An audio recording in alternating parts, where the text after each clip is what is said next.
और सच्ची खबरों की सबसे पहले बात बर्फबारी की। देश के पहाड़ी राज्यों में बर्फबारी के साथ ही बारिश का दौर भी शुरू हो चुका है। जम्मू कश्मीर, हिमाचल प्रदेश और उत्तराखंड के ऊंचाई वाले इलाकों में बीते कुछ दिनों से बर्फबारी हो रही है, जबकि कुछ जगहों पर अब बारिश होने से तापमान काफी नीचे आ गया है, जिसके चलते लोग ठिठुरन महसूस कर रहे हैं। हालांकि इन हालातों के बीच पहाड़ों पर घूमने के लिए पहुंच रहे पर्यटकों के चेहरे जरूर खिल उठे हैं, क्योंकि वो बर्फबारी का मजा लेने के लिए वहां पहुंचे थे। तीनों ही राज्यों की ज्यादातर टूरिस्ट स्पॉट्स सैलानियों से गुलजार हैं। मौसम विभाग का अनुमान है कि आने वाले दिनों में बर्फबारी और बारिश से तापमान में और गिरावट देखने को मिल सकती है।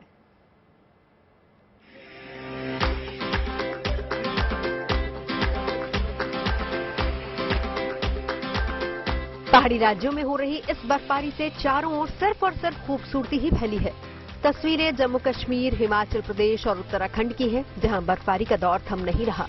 ऊंचे पहाड़ों, पेड़ पौधों, मकानों और सड़कों सब जगह बर्फ की सफेद चादर बिछ गई है। कुदरत की इस खूबसूरत कारीगरी का बेहतरीन नमूना है बर्फ की ये तस्वीरें। एक रोज पहले ही मौसम विभाग ने पहाड़ी राज्यों में बर्फबारी और बारिश को लेकर भविष्यवाणी की थी, जो बिल्कुल सही साबित हुई।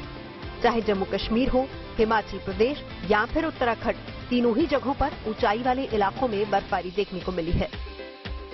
इस बर्फबारी के बीच मौसम का लुत्फ उठाने के लिए पहाड़ों पर पहुंचे पर्यटकों के चेहरे मौसम के इस मिजाज को देखकर खिल उठे हैं।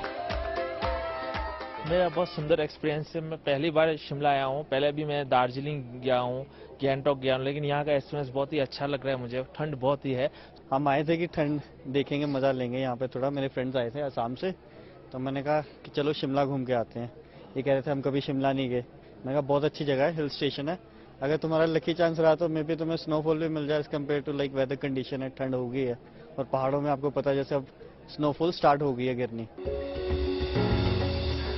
लेकिन लगातार हो रही बर्फबारी से कई रास्ते बंद हो गए हैं, जिन पर जमी बर्फ को हटाने के लिए प्रशासन की टीमें जुटी हुई हैं, ताकि आने जाने वाले लोगों को कोई दिक्कत न हो। हालांकि इस बर्फबारी के साथ ही तीनों राज्यों में बारिश भी देखने को मिल रही है, जिसके चलते तापमान काफी लुढ़क गया है और लोगों को ठंड का एहसास हो रहा है। अभी आप देख रहे हैं कि डोडा के अलावा जितने भी ऊपर आप पहाड़ी देख रहे हैं, सब में तकरीबन 1-2 इंच बर्फ पड़ी है और मजीद मौसम खराब होने के चांसेस हैं। और 2-3 दिन अगर लगातार बारिश रही, शायद बर्फ ज्यादा पड़ेगी। हम एडमिनिस्ट्रेशन से गुजारिश करेंगे कि कम से कम गांव के लोग, गांव के रास्ते जो है वो ठीक रहें। नंबर 1 बिजली, पानी और राशन। उम्मीद करते हैं कि लोगों को जो गांव में रहते हैं, रूरल एरियाज में होते हैं, किसी किस्म की दिक्कत नहीं होगी। धरती का स्वर्ग कहे जाने वाले जम्मू कश्मीर की खूबसूरती का तो हर कोई कायल है, मगर हिमाचल और देवभूमि उत्तराखंड के भी कुछ इलाकों में सीजन की पहली बर्फबारी के बाद पर्यटकों के पहुंचने का सिलसिला तेज हो गया है। अब चाहे हिमाचल प्रदेश का शिमला इलाका हो या फिर चंबा, इसी तरीके से उत्तराखंड में भी पर्यटन स्थल सैलानियों से गुलजार हो रहे हैं। तस्वीरें केदारनाथ और बद्रीनाथ धाम की हैं, जहां आसमान से बरस रही बर्फ ने इन देव धामों की खूबसूरती में 4 चांद लगा दिए। बद्रीनाथ में एक अद्भुत नजारा जो देखने को मिल रहा है बर्फबारी का, और इतनी बर्फबारी के बीच भी श्रद्धालु काफी उमड़ रहे हैं भगवान के दर्शन के लिए। और इसी साल के अब अंत में इस बार की जो बद्री विशाल भगवान के कपाट बंद होने से पहले पूर्व की जो पंच पूजाएं हैं वह कल से प्रारंभ होने जा रही है। मौसम विभाग के मुताबिक 19 और 20 तारीख को ऊंचाई वाले इलाकों में फिर से बर्फबारी देखने को मिल सकती है। इसके साथ ही तापमान में भी गिरावट देखने को मिलेगी। जहाँ तक तापमान की बात है, तापमान जो है मैक्सिमम टेम्परेचर कम हुए, क्योंकि पश्चिम विक्षोभ भी अप्रोच कर रहे हैं और न्यूनतम तापमान में थोड़ी सी बढ़ोतरी हुई है। और जो लोएस्ट टेम्परेचर है प्रदेश में केलोंग में -2.3 डिग्री सेल्सियस रहा, और उसके बाद जो है कल्पा है -0.2 के आसपास। जहाँ तक भविष्यवाणी की बात है, कल से मौसम बिल्कुल ठीक है, अगले 4 दिन ठीक रहेगा। 19-20 में फिर से हायर चीज जहाँ है, जैसे लाहौल स्पीति, किन्नौर, चंबा, इनके कुछ ऊपर के हिस्सों में हल्की बर्फबारी फिर से देखने को मिलेगी। मौसम विभाग की इस भविष्यवाणी से ये तो साफ है कि आने वाले दिनों में उत्तर भारत के मैदानी राज्यों में भी पारा लुढ़केगा और ठंड अपना असर दिखाएगी। Bureau report, good news today. बर्फबारी पर इस रिपोर्ट को देखने के बाद अब आपको बताते हैं कि मैदानी इलाकों में आने वाले दिनों में कैसा रहने वाला है मौसम का हाल। तो इस सिलसिले में environment monitoring and research centre के प्रमुख विजय कुमार सोनी का क्या कहना है, सुनवाते हैं आपको। आगे आने वाले दिनों में अब कल शायद बारिश की संभावना नहीं है, लेकिन 18-19 को फिर एक WD आएगा तो उसमें थोड़ी सी संभावना होगी। जब भी वेस्टर्न डिस्टर्बेंस आता है तो पहाड़ी इलाकों में थोड़ा सा बारिश और बर्फबारी की संभावना होती है। तो अभी ये एक्टिव वेस्टर्न डिस्टर्बेंस था, उसी के कारण से ये बारिश और बर्फबारी हो रही थी। तो आगे आने वाले आज ऐसी कोई बहुत ज्यादा बर्फबारी की संभावना नहीं है। और अब बात दुनिया की बढ़ती आबादी की। करीब 7 घंटे पहले दुनिया की आबादी ने 8 अरब यानी 800 करोड़ का आंकड़ा पार कर लिया है। आबादी के तौर पर इस उपलब्धि ने किसी को भी हैरान नहीं किया। कुछ दिन पहले संयुक्त राष्ट्र की रिपोर्ट में भी कुछ ऐसा ही अनुमान लगाया गया था कि 15 नवंबर यानी कि आज दुनिया की जनसंख्या 800 करोड़ हो जाएगी। आज दोपहर 1:30 पर एक बच्चे ने जन्म लिया और साथ ही दुनिया ने इस लक्ष्य को भी हासिल कर लिया। सबसे खास बात यह है कि साल 1950 में इंसानी आबादी सिर्फ 2.5 अरब यानी कि 250 करोड़ थी, जो अगले 10 सालों में बढ़कर 3 अरब हो गई। इसके बाद साल 1974 में दुनिया की जनसंख्या 4 अरब हो गई। फिर अगले 13 साल यानी साल 1987 में यह आंकड़ा 5 अरब यानी कि 500 करोड़ को छू गया।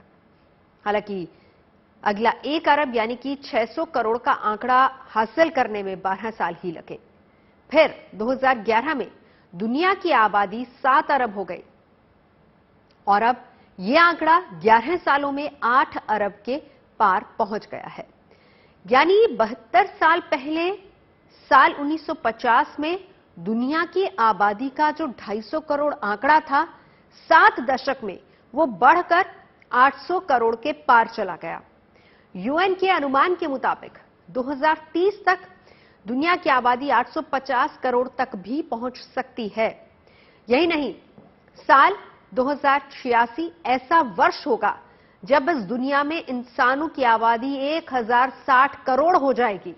और आबादी की इस रफ्तार के लिए औद्योगिक क्रांति के अलावा स्वास्थ्य सेवाओं में तेजी से हुए सुधार को भी वजह माना जाता है, क्योंकि जन्म लेने वाले बच्चे और डिलीवरी के समय मरने वाली महिलाओं की संख्या में काफी कमी आई है और दूसरी ओर आबादी में तेजी से बढ़ोतरी हुई है। हालांकि 2050 के आसपास से आबादी की रफ्तार स्थिर होगी, फिर उसके बाद कमी भी देखने को मिलेगी, लेकिन तब तक पूरी दुनिया में बढ़ती आबादी का शोर होता रहेगा। जनसंख्या विस्फोट से जुड़े खतरों की जमकर चर्चा होती रहेगी। सीमित प्राकृतिक संसाधनों का हवाला दिया जाएगा। तमाम बड़े देश बढ़ती आबादी पर लगाम लगाने के लिए उपाय खोजेंगे। बढ़ती आबादी को इंसानों के अस्तित्व के लिए खतरा भी बताया जाएगा। हालांकि किसी देश की जनसंख्या को उसके क्षेत्रफल के साथ देखना समझना चाहिए। इससे यह पता चलता है कि प्रति वर्ग किलोमीटर में कितने लोग रहते हैं, यानी किस देश में आबादी का दबाव कितना है। और जनसंख्या को रियल टाइम ट्रैक करने वाली साइट वर्ल्ड मीटर्स के मुताबिक सबसे ज्यादा आबादी चीन की है, लेकिन जनसंख्या घनत्व की बात अगर की जाए तो 1 स्क्वायर किलोमीटर में 153 लोग रहते हैं, जबकि आबादी के लिहाज से दुनिया के दूसरे सबसे बड़े देश में भारत का नाम आता है। 1 स्क्वायर किलोमीटर में 464 लोग रहते हैं। पॉपुलेशन के लिहाज से तीसरे पायदान पर अमेरिका है, जहां 1 स्क्वायर किलोमीटर के क्षेत्रफल में सिर्फ 36 लोग रहते हैं। यानी जनसंख्या ज्यादा होने के बावजूद उसका दबाव अमेरिका पर नहीं है।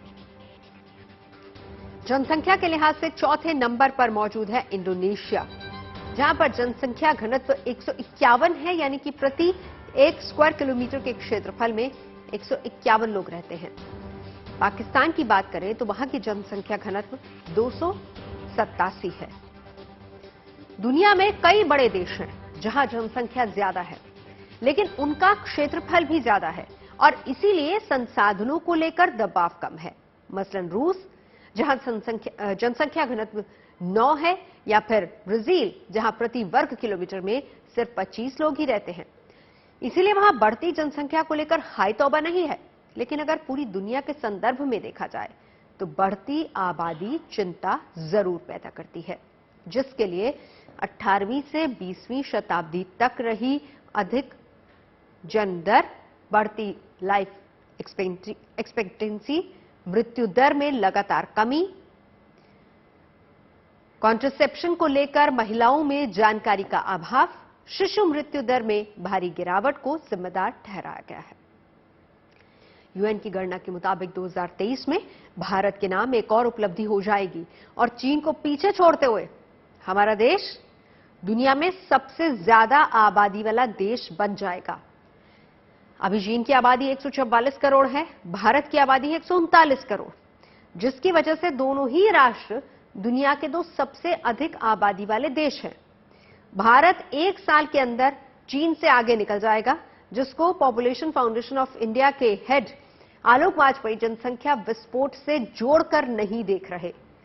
उनसे बात की मेरे सहयोगी वरुण सिन्हा ने। भारत के बारे में कहा जा रहा है कि 2023 में जनसंख्या के मामले में हम लोग नंबर 1 बन जाएंगे। आलोक वाजपेयी जी मेरे साथ हैं, पॉपुलेशन फाउंडेशन ऑफ इंडिया से हैं, और इनसे समझ लेते हैं कि आखिर जो लगातार चिंता कई सालों से व्यक्त की जा रही है उसकी तस्वीर सामने आ चुकी है। 8 बिलियन सुनकर ही डर लगता है कि इतनी जनसंख्या, इतनी पॉपुलेशन किस तरीके से, शायद सोचा नहीं लोगों ने, लेकिन लगातार चीजें बढ़ती जाएंगी। किस तरीके से देखते हैं? नहीं, डरने की कोई आवश्यकता नहीं है। आज हम 8 बिलियन पहुंच गए हैं, विश्व की जनसंख्या 8 बिलियन आज हो गई है और निश्चित रूप से भारत की जनसंख्या भी बढ़ रही है। लेकिन ये जिस यूएन रिपोर्ट का हवाला देते हुए बताया गया है, वो रिपोर्ट ये भी कहती है कि विश्व की पॉपुलेशन या जनसंख्या अपनी सबसे कम गति से बढ़ रही है। जिसका मतलब ये है कि पॉपुलेशन ग्रोथ जो है उसमें स्लो डाउन आ रहा है। आप इंडिया का भी एग्जाम्पल लेंगे तो यहाँ पर भी पॉपुलेशन ग्रोथ रेट और जो टोटल फर्टिलिटी रेट है, इन दोनों में ही स्लो डाउन हुआ है, डिक्लाइन हुआ है, और जो कि सिग्निफिकेंट है। और आगे कुछ डिकेड्स में इंडिया पॉपुलेशन स्टेबलाइजेशन को प्राप्त कर लेगा। मैं एक और स्टडी को कोट करना चाहूँगा। ये study institute of health matrix and evaluation जो वॉशिंगटन यूनिवर्सिटी में स्थित है, उसने ये स्टडी की थी और ये लैंसेट में भी 2020 में पब्लिश हुई है। इस स्टडी के अनुसार विश्व की जनसंख्या जो कि इस समय है वो पीक करेगी 2064 में। उस समय ये पॉपुलेशन जाकर हो जाएगी 9.7 बिलियन।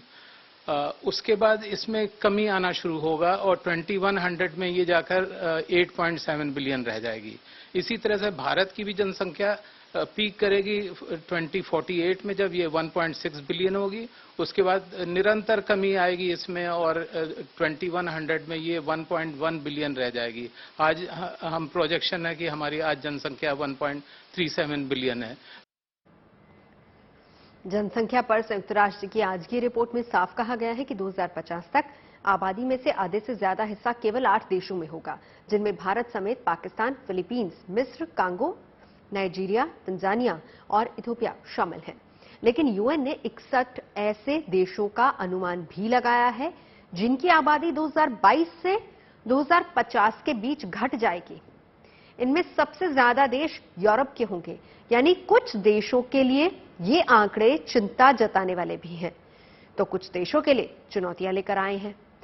हर देश की आबादी का असर उस देश के संसाधनों पर भी पड़ता है और ऐसे में लोगों के लिए मूलभूत सुविधाएं जैसे कि पुलिसिंग, स्वास्थ्य, खाद्यान्न, रोजगार, शिक्षा, ट्रांसपोर्ट काफी अहम हो जाता है। दुनिया के दूसरी सबसे बड़ी आबादी वाला देश भारत है, जहां हर 1 लाख की आबादी पर औसतन 156 पुलिसकर्मी है, यानी देश में एक पुलिसकर्मी पर 641 व्यक्तियों की सुरक्षा का जिम्मा है। जबकि विश्व के अन्य देशों में 1 लाख की आबादी पर पुलिसकर्मियों की तादाद भारत से कहीं ज्यादा है। जैसे फ्रांस 1 लाख की आबादी पर 390 पुलिसकर्मी है, जर्मनी में 299, अमेरिका में 1 लाख की आबादी पर 229 पुलिसकर्मी होते हैं। इसी तरीके से अगर हम बात स्वास्थ्य की कर लेते हैं तो नेशनल हेल्थ अकाउंट्स की रिपोर्ट के मुताबिक साल 2018-19 में केंद्र और राज्य सरकारों ने मिलकर स्वास्थ्य पर 2.42 लाख करोड़ रुपए खर्च किए। इस हिसाब से हर व्यक्ति पर सरकारों ने साल भर में महज 1,815 रुपए ही खर्च किए। लेकिन अमेरिका वो देश है जो प्रति व्यक्ति स्वास्थ्य पर दुनिया में सबसे ज्यादा खर्च करता है।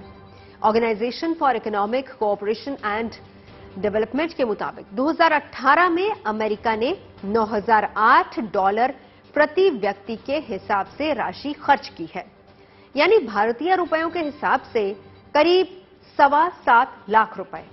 और वहीं फ्रांस में $4,310 प्रति व्यक्ति यानी 3.5 लाख रुपए, जबकि जर्मनी स्वास्थ्य पर $5,262 प्रति व्यक्ति खर्च करता है, यानी करीब 4.25 लाख रुपए खर्च होते हैं। हालांकि इन विकसित देशों के मुकाबले भारत की आबादी कहीं ज्यादा है, जिसका साफ अंतर इन आंकड़ों पर भी नजर आता है। यानी जिस देश की आबादी जितनी ज्यादा है, उस देश के संसाधनों पर आबादी का उतना ही बोझ है। दुनिया की जनसंख्या 800 करोड़ पार हो गई, लेकिन एक दलील यह भी है कि यही जनसंख्या फायदेमंद भी साबित हो सकती है। कैसे, आइए समझते हैं। सवाल है कि जब जनसंख्या बढ़ती है तो हम कहते हैं संसाधनों की आवश्यकता ज्यादा पड़ेगी, तो ऐसी परिस्थिति में संसाधन किस तरीके से जुटाए जाएंगे? आपको लगता है कि अगर नंबर 1 जनसंख्या के मामले बन जाते हैं तो ऐसे में उस पॉपुलेशन के लिए व्यवस्था करना भी बहुत बड़ा चैलेंज रहेगा? मैं जनसंख्या को एक क्रिएटर ऑफ रिसोर्सेज भी की तरह से देखता हूं, जो कि अगर हम उनको स्किल करेंगे, उनको एजुकेशन देंगे तो वो रिसोर्सेज क्रिएट करेंगे।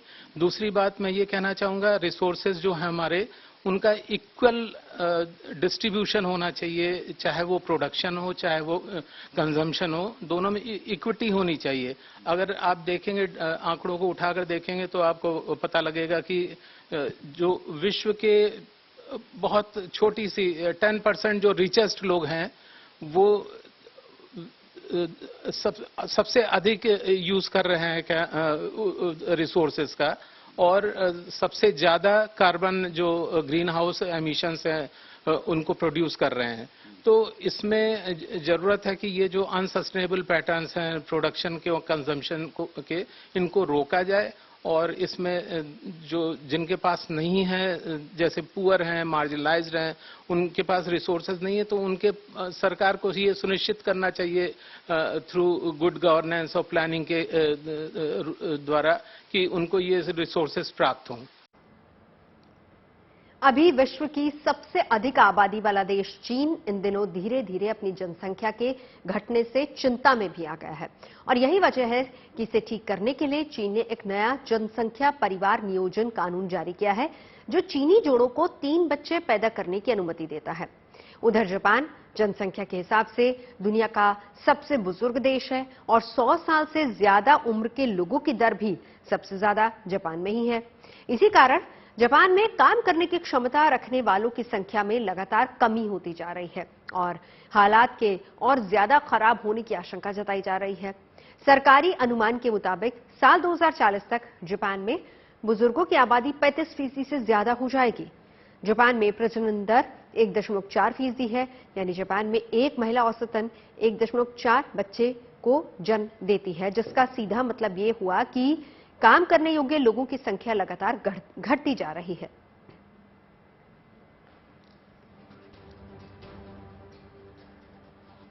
और अब बात G20 शिखर सम्मेलन की। इंडोनेशिया के बाली में इस समिट की शुरुआत हो गई है। आज इस सम्मेलन का पहला दिन रहा, और इस दौरान प्रधानमंत्री मोदी वहां सुर्खियों में रहे। पूरी दुनिया की नजर भारत पर रही। इस सम्मेलन में से एक दिन पहले ही प्रधानमंत्री मोदी बाली पहुंचे, जहां उनका जोरदार स्वागत हुआ। उसके बाद आज G20 के मंच पर उनकी कई नेताओं के साथ मुलाकात हुई। इनमें अमेरिकी राष्ट्रपति जो बाइडेन, फ्रांस के राष्ट्रपति इमैनुअल मैक्रों, ब्रिटेन के प्रधानमंत्री ऋषि सुनक शामिल थे। वहीं इसके बाद शाम को प्रधानमंत्री मोदी भारतीय समुदाय के बीच पहुंचे, जहां उन्होंने बताया कि कैसे कोरोना के बुरे वक्त में भारत दुनिया के लिए संकट मोचक बना। पहले दिन के सफल सत्र के बाद अब सबकी नजरें कल पर टिकी हुई हैं। कल क्या कुछ होगा और भारत ने इसके लिए क्या तैयारी की है, ये हम आपको आगे बताएंगे, लेकिन पहले दिन का हाल देखिए।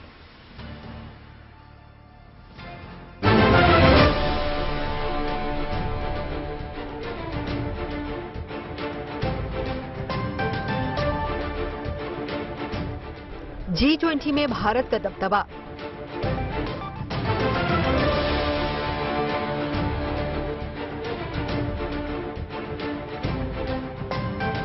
दुनिया के बड़े नेताओं के बीच छा गए प्रधानमंत्री मोदी। दुनिया को दिया शांति का संदेश। पूरे विश्व में भारत का कद किस तरीके से और किस तेजी से बढ़ रहा है, इसकी एक बानगी इस तस्वीर में देखिए। जगह है इंडोनेशिया का बाली और मंच है G20 का शिखर सम्मेलन। अमेरिकी राष्ट्रपति जो बाइडेन और प्रधानमंत्री नरेंद्र मोदी के बीच ये सीधी मुलाकात करीब 30 सेकंड तक हुई।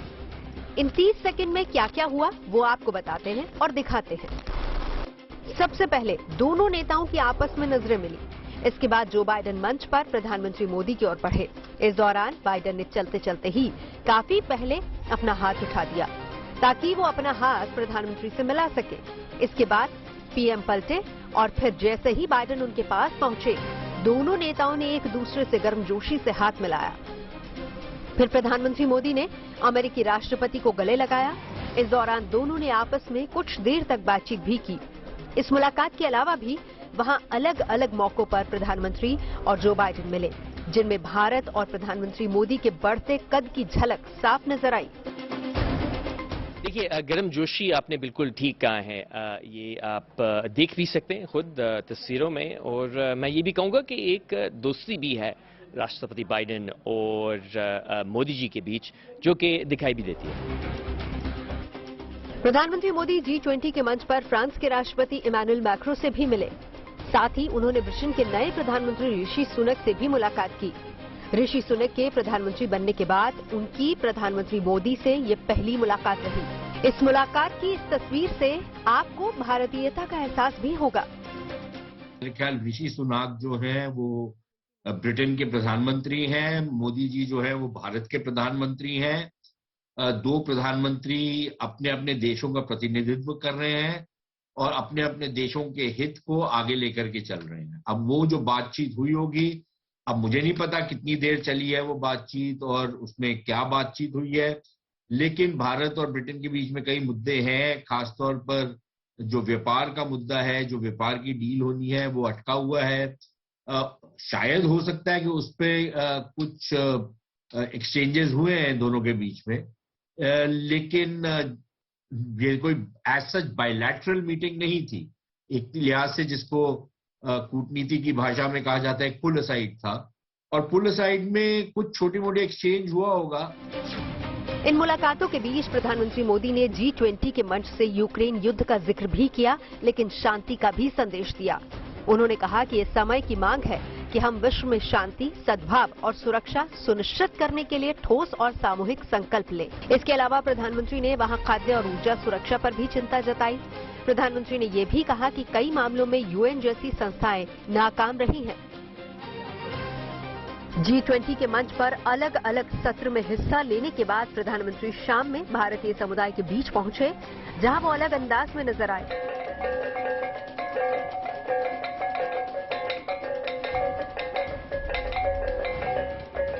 इस दौरान प्रधानमंत्री मोदी ने भारतीय मूल के लोगों को संबोधित भी किया। साथ ही वहां उन्होंने वासुदेव कुटुंबकम का नारा भी दिया और कहा कि कोरोना वैक्सीन के जरिए भारत ने कई देशों की मदद की है। वो जो वैक्सीन डोज है ना, उसकी अगर मैं संख्या का हिसाब लगाऊं तो अमेरिका और यूरोपियन यूनियन, उन दोनों की कुल आबादी जो है उससे 2.5 गुना ज्यादा डोज हमने हिंदुस्तान में लगाए। ये जब सुनते हैं तो आपका सीना चौड़ा होता है कि नहीं होता है?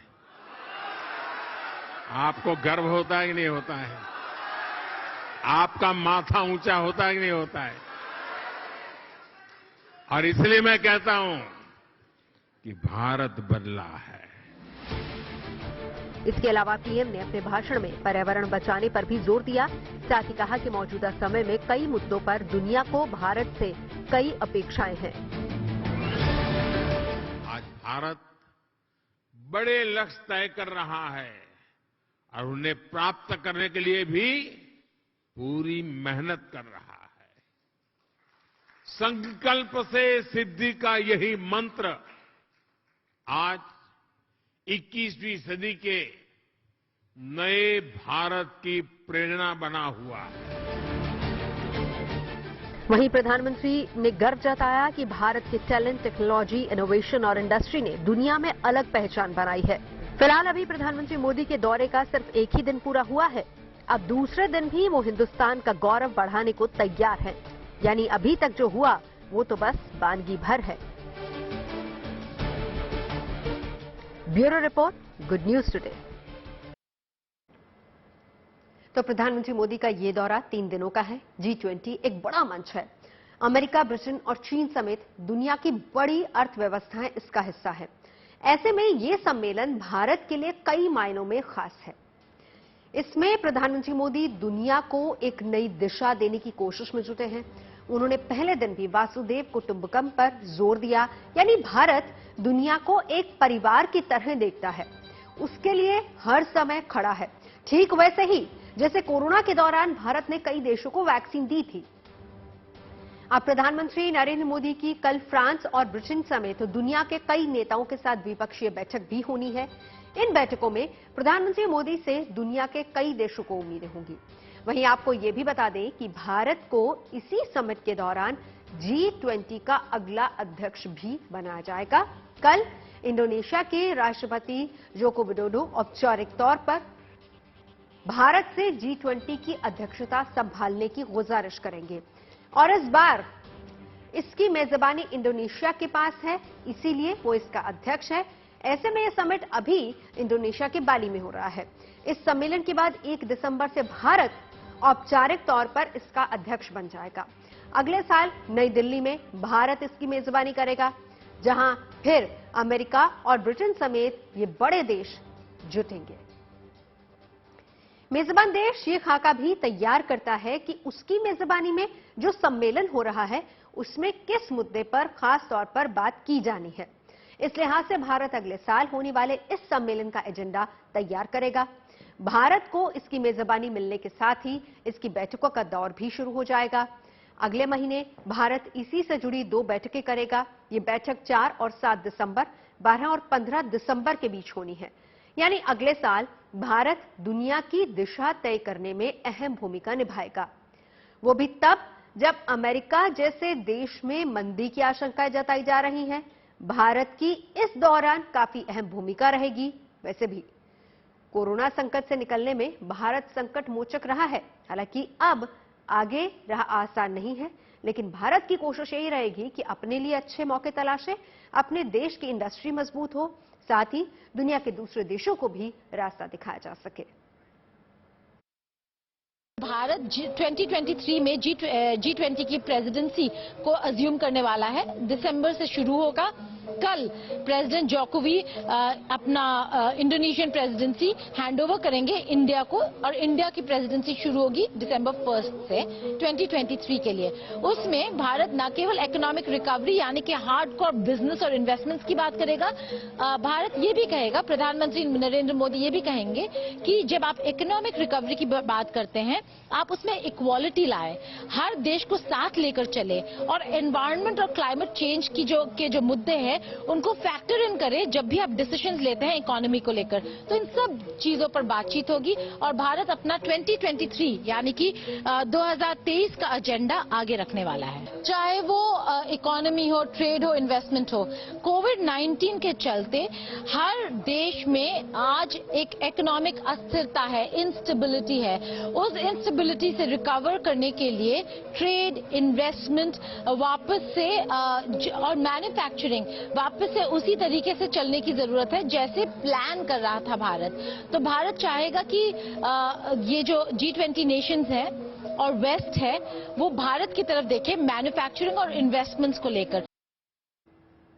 आप देख रहे हैं अच्छी खबर सच्ची खबर। भारत की कोविड वैक्सीन का डंका दुनिया भर में बज रहा है।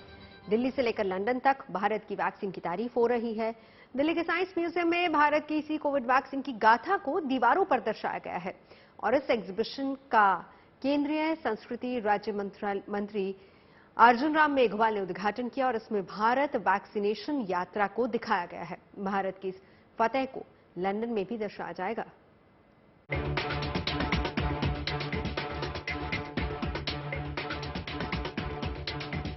मास्क, पीपीई किट, वैक्सीन, यह इतिहास का वो अध्याय है जिसे कोरोना काल के नाम से जाना जाता है। इस मुश्किल वक्त को दिल्ली के साइंस म्यूजियम में प्रदर्शनी के जरिए दिखाया जा रहा है। इसमें देश और दुनिया को ये समझाने की कोशिश हो रही है कि भारत ने कैसे कोरोना महामारी पर फतह हासिल की।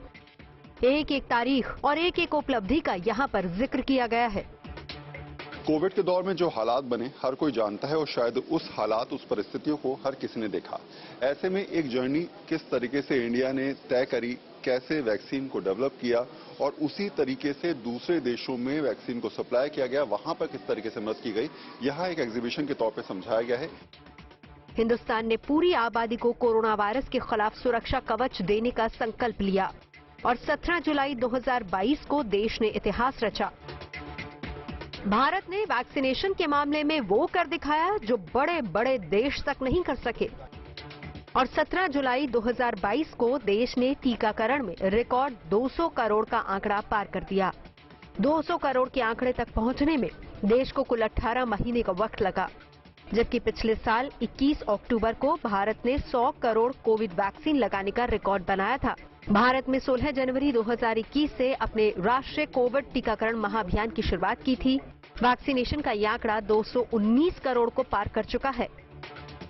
भारत के लिए लक्ष्य पाना आसान नहीं था, लेकिन सटीक रणनीति और स्वास्थ्य कर्मियों की मेहनत के दम पर देश ने वैक्सीन डोज की डबल सेंचुरी लगा ली है। देश की इस कामयाबी को लोगों तक पहुंचाने के लिए दिल्ली के साइंस म्यूजियम में कोविड पर प्रदर्शनी का आयोजन किया गया। कोविड से लड़ने में साइंस ने बहुत ज्यादा मदद करी और आज जो हालात बने हुए हैं, हम कह सकते हैं वैक्सीन और तमाम चीजें, एक ये सिस्टम है जिसको हम देख रहे हैं कि इसे हम जब भी आप इस तरीके से मूव करेंगे तो आपको बहुत सारी चीजें नजर आएंगी। ह्यूमन में किस तरीके से इसने जगह बनाई, कैसे ये वायरस फैला, ये पूरा समझाया गया। तो इसका क्या है ना, मकसद है कि अगर हम से पोस्टर लगाएंगे तो लोगों को एंगेज नहीं कर पाएंगे। हाँ? थोड़ा डिजिटल टेक्नोलॉजी अगर हम यूज़ करेंगे तो लोगों को हम एंगेज कर सकते हैं, उसी में उनको इंटरेस्ट भी आएगा और वो उसमें थोड़ा वो इंटरेस्ट जैसे ही लगेगा तो खुद अपना इंफॉर्मेशन कलेक्ट करने का कोशिश करेंगे और इन दी प्रोसेस उनका नॉलेज भी बढ़ेगा। तो ये एग्जीबिशन का ये भी मकसद है कि हमारे जो यंग जनरेशन है उनको मोटिवेट करे और कि in future they become scientist and doctors and help our society. खबरें सच्ची होनी चाहिए, अच्छी खुद ब खुद लगती हैं। Navjot Randhawa signing off. आप सुनते रहिए गुड न्यूज और देखते रहिए गुड न्यूज टुडे।